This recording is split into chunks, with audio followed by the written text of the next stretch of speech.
Hello everyone, I wanted to tell you about this month's mosaic of the month, October, and it's inspired by this apple tree.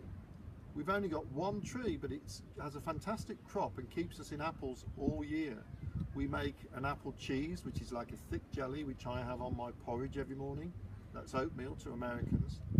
And this is the mosaic I made, partly inspired by that and partly inspired by the landscapes of Gustav Klimt, who we know is the mosaic artist's favourite artist.